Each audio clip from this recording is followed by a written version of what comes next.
CNO's Rapid Innovation Cell podcast. This is E21 Jeff Anderson. Today we talk to Mr. Scott Cheney Peters. Mr. Cheney Peters served as a SWO for 6 years, then departed active duty to work as a civilian in the OPNAF world in Washington.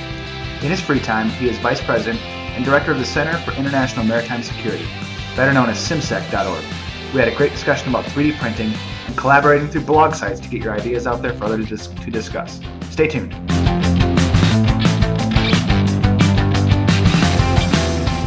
All right, welcome to the CNO's Rapid Innovation Cell podcast. This is E21 Anderson.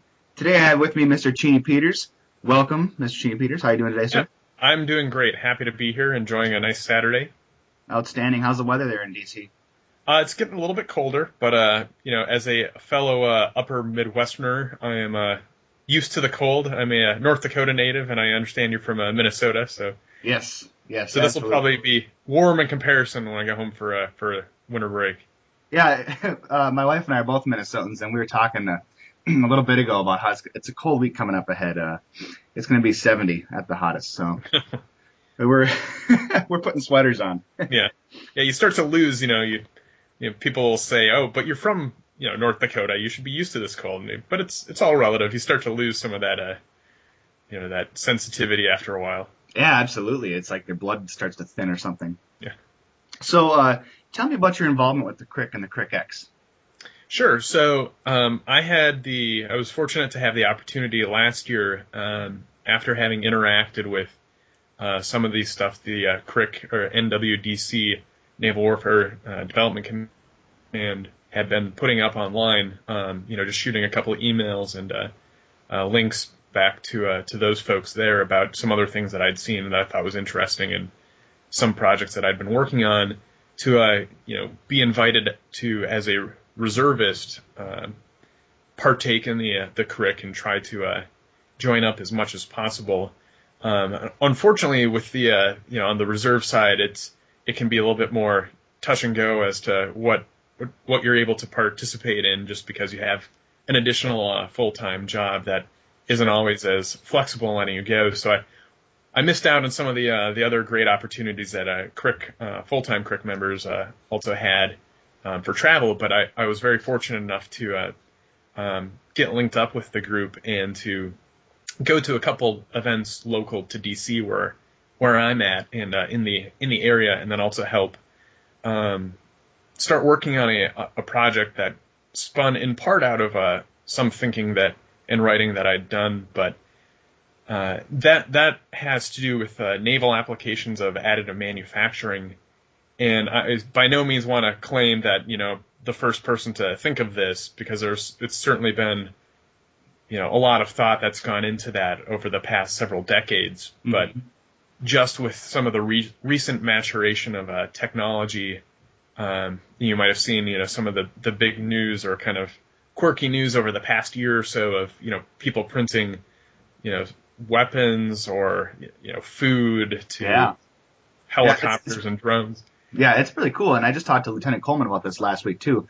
So tell us more about it. I mean, I think 3D printing is all the rage right now, and people can't get enough of it. It's the idea that you can just make something, essentially you're taking, instead of taking a block of marble and carving stuff away from it, you're taking marble dust and creating the statue, right? I mean, it's just kind of the reverse process. Yeah, so and then that's kind of the distinction between where the term additive manufacturing comes from. It's to contrast it with the more traditional type of manufacturing known as subtractive manufacturing, where, like you said, you start with a billet or a block of something, whittle it down to what you want, in the process kind of wasting a lot of material, which when you're talking about military potential grade, pieces of equipment, it can be some pricier material. Mm-hmm. So that's just one of the many benefits that can actually arise from having high quality additive manufacturing or 3D printers used in different locations to develop your equipment, so it can cut costs, can cut down on waste. But one of the operationally more impressive potential uses is if you have printers on board ships, especially for the Navy, or other remote locations that, the military often finds itself, you might have a greater ability to resupply or even put in, temporary parts bring systems back up to some sort of capacity, as opposed to waiting for a supply system to catch up, or a piece of equipment to be flown in from somewhere farther out, or that might not even be in production anymore. So those are some of the potentials. There's still a lot of maturation of technology that needs to occur, and luckily we're able to sort of leverage what the commercial and industry side of the house is doing, just because there's so much interest, not only in the military, but just in every sort of industry. So we're able to leverage that. But what we've been kind of advocating is, with this CRIC project, has been not only looking at what is coming out in sort of the industry, the commercial side, but also seeing if there's anything that might be good investments for the military to make that would not otherwise be made. So if there's particular environmental concerns of, for example, printing something on a ship where you have a moving platform and you might have high sea states, or other types of restrictions from flammability to is it putting off any sort of hazard to health. You just want to make sure that it would be safe for our sailors to use, and it would put out products that are of high quality enough that we could use them. Mm-hmm. So that's a lot of what we've been looking into, as well as if you have something like this, a capability like this on board a ship, you need to look at all the sort of legal, intellectual property right implications. Of course, with a bureaucracy like the Navy, you have to look into all of the sort of administrative and organizational bureaucratic hurdles to get it from something that you've printed to being allowed to actually use it in a system. Yeah, and the safety alone on that is a big deal, because there are a lot of those things that require high-level inspections for to make sure that the part is properly made and stuff. So yeah, absolutely. So those are a lot of we're trying to take an approach of, okay, these are problems that are going to arise whenever we start doing this, so we might as well start tackling at least the working through some of the administrative knots, cutting those up now, so that when we have the technology that can really be whiz-bang amazing, we're a little bit quicker to implementation than we otherwise would be. And that's not to say that it's we're already out now experimenting. We've just started. I know some people up at Carter Rock just did a little bit of testing out on one of the joint high-speed vessels, JHS V1, and they're getting some of the initial feedback of what the printing is like out there. And then our project right now for the CRIC is out on Essex, and one of the other things we want to do is not just identify the problems, but also the opportunities. What sort of potential is there that we haven't even thought of, just from an outsider looking in, but really letting the sailors kind of get their hands on and understanding what the potential and capabilities are, so they might very well come up with in their ingenuity great applications that we haven't even thought of yet. I absolutely love that idea, and I just love the idea of, like, here's a toy, go play with it and just see what happens, because they're going to think of things that from the outside is, it's not maybe obvious, or, and so that's awesome. And just for our listeners real quick, if this stuff interests you, please check over at the Lieutenant Coleman interview I did, and he talks about some ways you can get involved in this, and if you have ideas or whatever, to try to get your voice out there, because this is definitely the sort of project that needs deckplate involvement, whether you're E1 or O9. If you're going to have ideas, and if we can print it with 3D printer, why not try? So, very cool. So in the CRIC involvement, I'm just going to change it over a little bit. We've got a thing called the whiteboard here, and I think you're involved in that as well. Yes, and so I've kind of transitioned a little bit more of a, like I said, with my reservist side, I wasn't as involved as I would have hoped to have been, but fortunately I was working with, Ben and Paul Thayer, and some other people that were, able to devote a lot more time to kind of continue the project forward. And so some of the responsibilities that I've been able to do more from afar without having that travel in there is helping editing and putting up trying to get some of the ideas that arose even in the applications to be CRIC members this year, get those broader exposure, get those out there, try to garner some feedback so people can understand both what other people are seeing and doing and thinking, as well as then if they have their own ideas they want to put out there, then get that same sort of exposure and get some feedback for that. So right now the whiteboard is, it's essentially a blog, and I just kind of try to help edit that. And that actually ties into, if you don't mind me switching gears a little bit, talking about some of the other projects. So I've been really heartened that in the past year or two, there's been kind of this upswell of a lot of different venues of naval officers and people with maritime security interests, thinking creatively and looking for forums to discuss some of these ideas. So there's a variety of opportunities for people who have an idea and they want to get that sort of feedback, not only with the whiteboard, but also with, U.S. Naval Institute, the group that I run, and I can talk a little bit more about that, which is CIMSEC, or the Center for International Maritime Security. There's the Athena project out on the USS Benfold in San Diego. There's some, there's the Disruptive Thinkers Group, the Defense Entrepreneurs Forum. They've got a blog going on now too, and then there's some midshipmen out in Annapolis that also have their own forum. I saw that. That's awesome. Yeah, no, it's really encouraging and heartening. And one thing that we're kind of hoping to do as well with the CRIC and the whiteboard, and what I've personally been trying to do is avoiding any sort of fracturing of all these motivated people with interesting ideas that might not be fully honed yet, fully polished yet, but a spark or a kernel of something that could result in, some great, development further down the road. We want to make sure that, these ideas don't get lost or sort of just pigeonholed into one of these forums, but sort of cross-pollinate all these different forums. So that's one role that I'm trying to, facilitate and try to make sure that if, for example, an idea gets submitted or put up on the whiteboard, we're able to get it out to these other groups as well so that everybody can kind of not miss out on something that, might spark somebody else's idea, or somebody else might have some great feedback to provide that person. Yeah, I was actually just looking through the CIMSEC contributors here a few minutes ago, and I saw Disruptive Thinkers on there. I thought, oh, that's wonderful.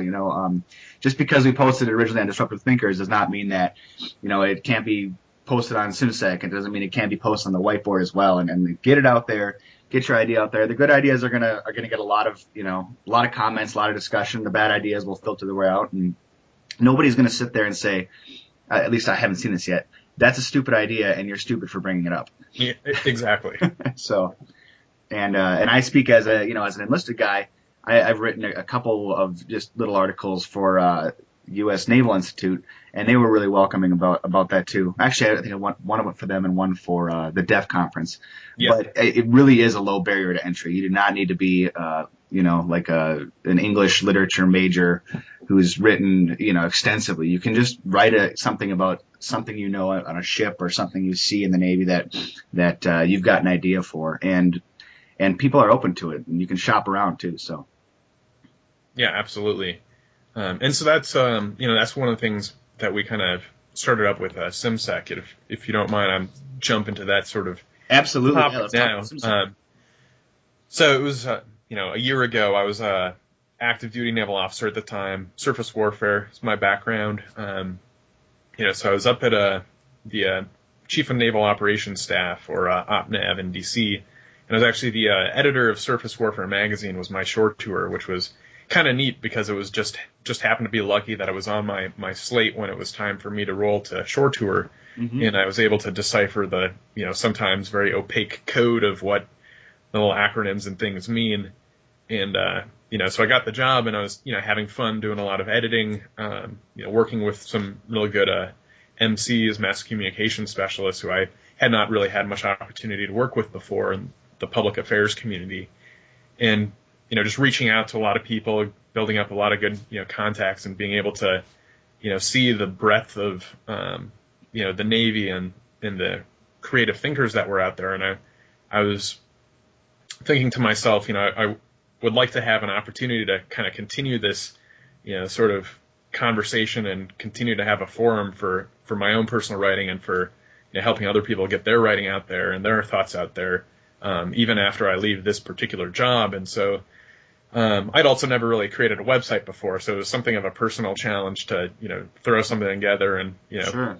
again, it's great now that there's a lot of low barrier to entry, and, being able to, with just a little bit of elbow grease and initiative, you can put something together that can, hopefully, create something positive for some people. So, started up this forum. I, was initially thinking of it as a way to involve some voices and perspectives that may not always get heard in traditional conversations about maritime security.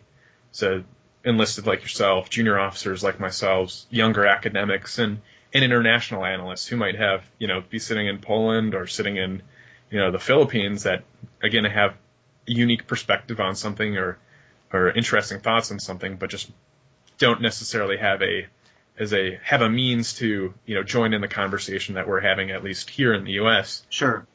And so I started it up, and, it was almost, like I said, like a challenge to myself, but it's been a lot of fun. It's been a great opportunity to not only meet all those types of people, but also engage with, some of our, anybody that you kind of respect or admire. It gives you almost an excuse to kind of reach out to them and say, hey, would you mind ever consider providing feedback on this, or providing some your own insight onto a certain issue. And we were very fortunate that we had a lot of really positive support from both kind of like the blogging and maritime analyst community. People like at Information Dissemination, Command at Salamander, U.S. Naval Institute. We're all in particular very supportive of our effort. And I know you've talked in the past about how, do you feel that there's any real barriers to innovation within the Navy? And this is one venue that I at least think that the Navy is really, doing things pretty well, is that, especially on the public affairs side, they've really, again, lowered those sort of barriers to communicating as a private citizen. As long as you make it clear that you're not speaking as a spokesman of the Navy, Sure. you can still say, but I am a naval officer, or I am a sailor, or I am somebody who works for the Navy, but these are my own personal views, and just allow people to have this conversation that they, in a lot of other places, that they're not able to do.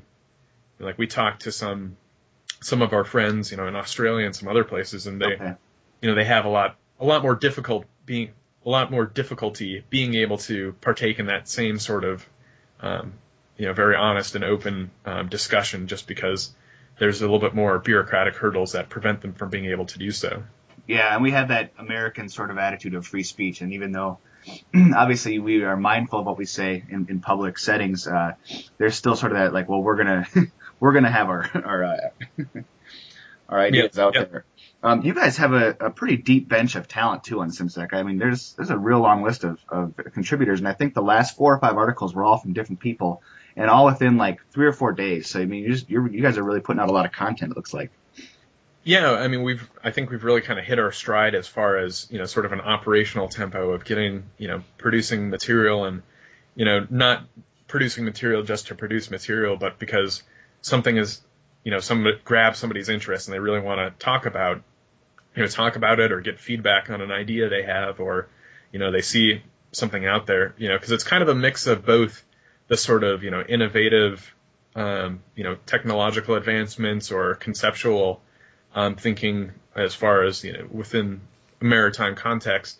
But then also there's, definitely a foreign policy, maritime security, geopolitical aspect to it as well. So people are able to kind of approach it from whatever venue or perspective they want, which is, again, one of those things that we find, really is able to empower people and get people interested. And we hope that, people will be able to then see sort of the connections between the two, as well as we're trying to, reach out to, again, more of the perspectives and backgrounds people have that we don't necessarily have. I know you've talked again in the past about, what sort of challenges do you have remaining innovative? And I think that, you have to always, continue to sort of analyze your group and see, are we sort of starting to, pigeonhole ourselves, or all kind of get in a group think or one background sort of. And so to a degree, we've at times been very heavy on the sort of, U.S. Navy, especially like surface warfare or intelligence side. So, or like, white males. So there's with a, particular background. So we try to take. Yeah, we're off in the Midwest, it seems. Yeah, well, at least in this conversation, yeah. Yeah, Lieutenant Coleman's a Minnesotan too, so. Yeah, exactly. So, there's definitely an active approach we try to have, not only to, a diversity of backgrounds to try to get those different perspectives, but also something that, I was fortunate to be at a conference on orders for the reserves earlier this week, and I heard Rear Admiral Martha Herb speaking about cognitive diversity as well. Within the military, you generally have a lot of people with the same sort of background and personality on the Myers-Briggs test, and so even if you have people from all different walks of life, they might all have a very planned, regimented approach to how they tackle a problem. So it's good to make sure that you get that sort of diversity.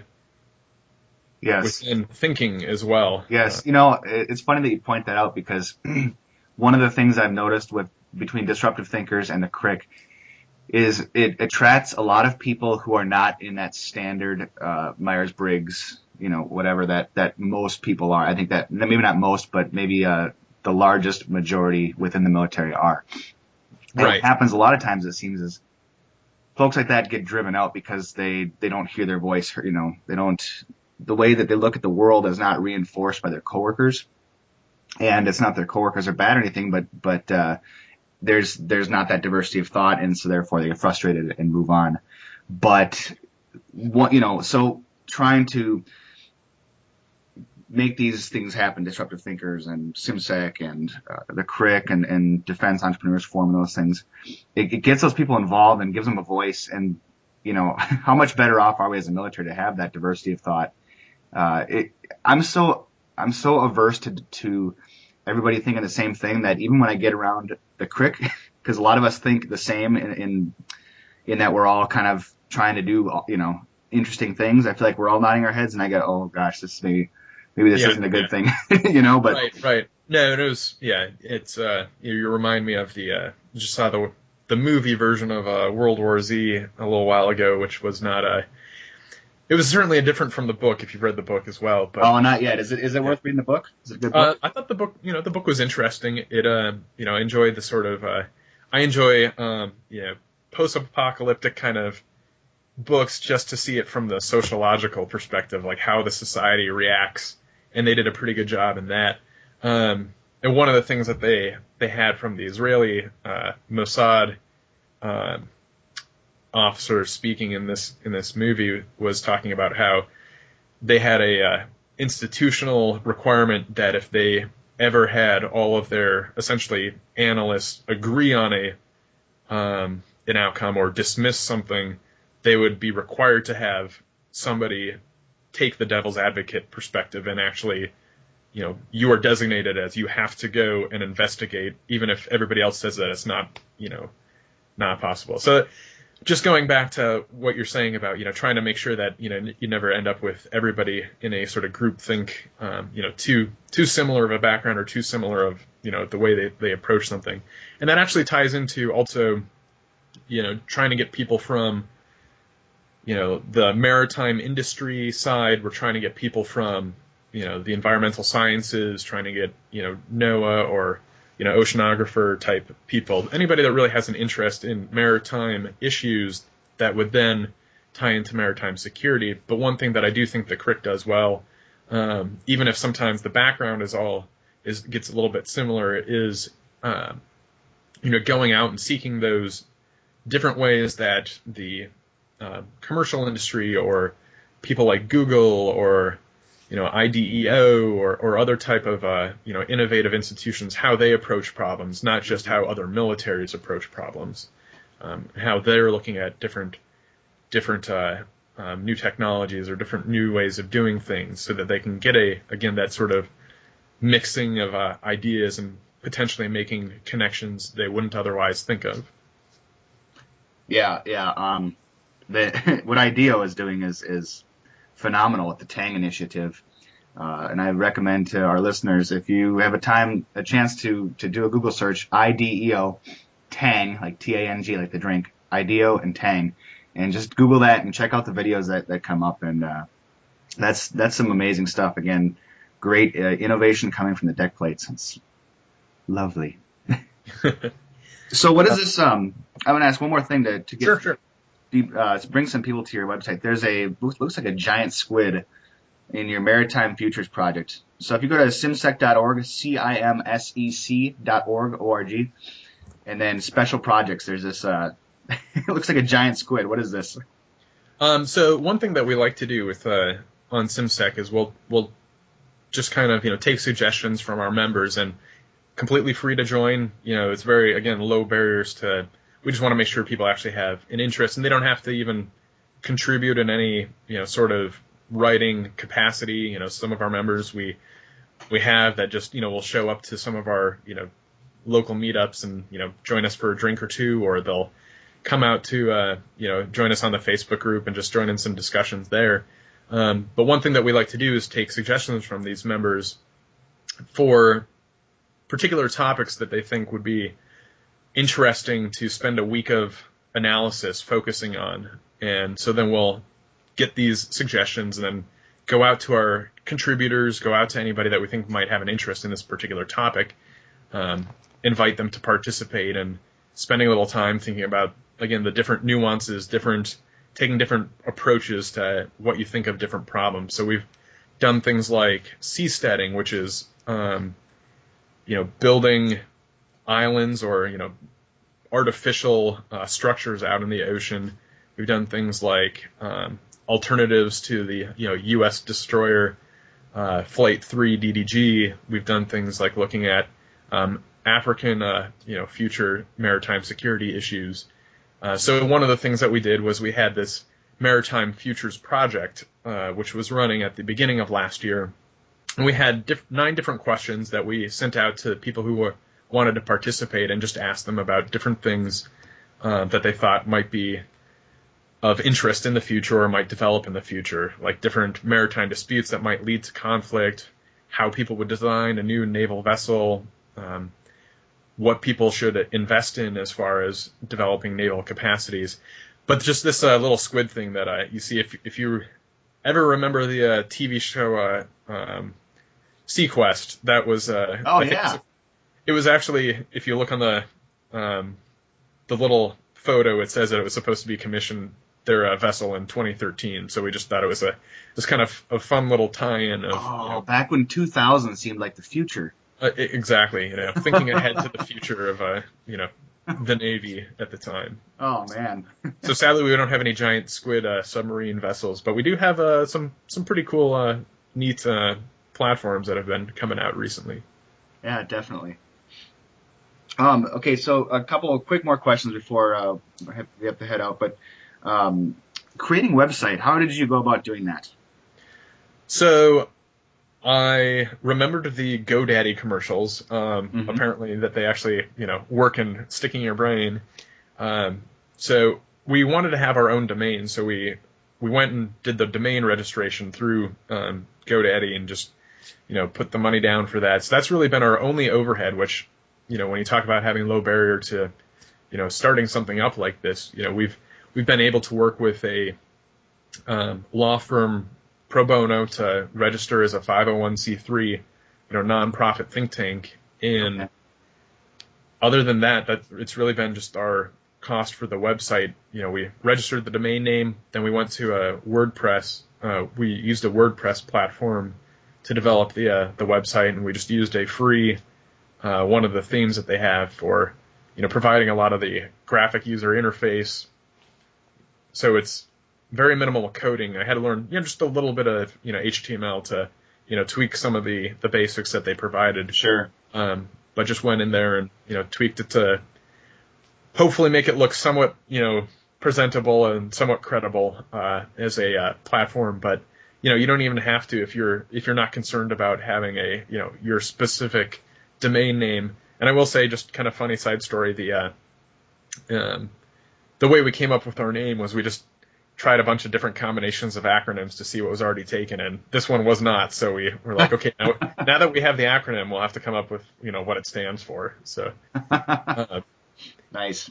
Yeah. So we got that, but there's a lot of you can go to WordPress and go to a lot of different, if you want to just set up like a blog or kind of a basic, very minimal website. There's a lot of different ways you can do that. That it's pretty cheap, pretty free if you're, again, not too concerned about how in depth you want to have with messing around. And I'll stress too, like it's not really technical. I mean, they make it so it's so easy just to click on things. Like this sort of style looks nice. Click on it, and once you write some stuff, you might want to learn a little bit of HTML just to make it look a little better. But it's very basic coding. It's not. I shouldn't even say coding because I don't think it's technically a code, but you can almost copy and paste it if you need to as well. So yeah, absolutely. There's a lot of just sort of pre-formatted, pre-standard. You just type in your the name of your group or the website you want to talk about, and then they kind of very basic, easy walk you through the steps of how to do it. Yeah. Well, very cool. Hey, it has been a lot of fun. Thank you for joining us today, Mr. Cheney Peters. Yeah, absolutely. Thank you for having me, and hopefully, I'll be talking with a lot of, a lot of the listeners in some capacity or another. If you've got any ideas, like Jeff said, shoot them our way. If you got anything you want to get up on, these different various forums, send it to myself or the whiteboard, and we'll start to work on it and hopefully get you some feedback, and we'll go from there.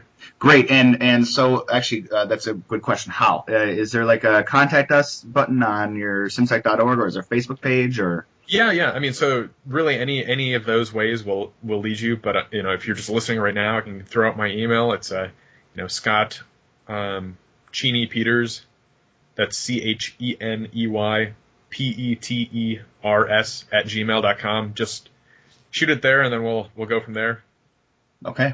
Outstanding. Hey, thank you again, sir. Appreciate it, and keep doing the good work over there in Washington. Yeah, thanks for having me. All right, thanks for listening today to the CRIC podcast. Remember, the views that we express today are those of our own. They do not necessarily represent Navy policy. Thanks for listening. Get involved with your local CRIC X chapter. Check us out on Google. We're also on Facebook at www.facebook.com/NavyCRIC.